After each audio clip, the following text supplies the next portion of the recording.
Se queste feci non verranno strigliate, crescerà un'erba molto rigogliosa perché sarà molto nutrita, però gli animali non la mangeranno. Da qui l'importanza della strigliatura, questa tecnica agronomica che serve proprio a fare una leggera arieggiatura e a mescolare le feci con le parti superficiali del suolo.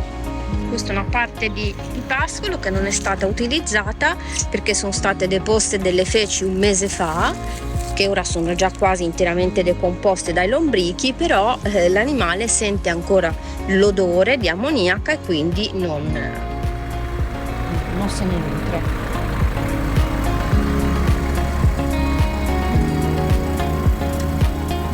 Allora, questo è un cosiddetto strigliatore, quindi una macchina in realtà abbastanza semplice, è composta da dei denti mobili montati su dei tubi, e ogni sezione dell'attrezzo si muove, quindi segue l'andamento del terreno, e i denti hanno appunto la funzione principale nel nostro caso, perché può essere utilizzata anche per ad esempio frumenti o orzi per il diserbo meccanico.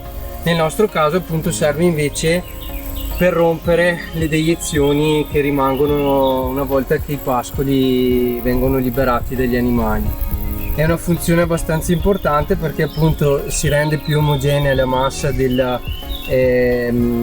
la biomassa che rimane, serve anche a togliere quel rimasuglio di erba secca e mantiene anche appunto più omogeneo il prato e più arieggiato, soprattutto perché facendo questi micro, chiamiamoli tagli nel terreno, permette anche all'ossigeno di penetrare meglio appunto all'interno del terreno stesso.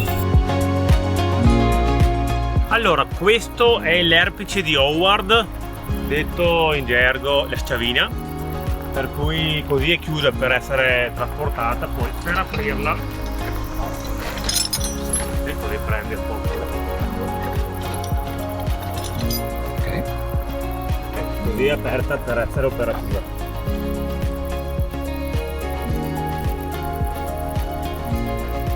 Il lavoro che andrà a fare è praticamente rottura delle zolle di letame con la parte anteriore e poi anche con questi ferri, con queste catene. Andranno a disgregare il letame praticamente secco.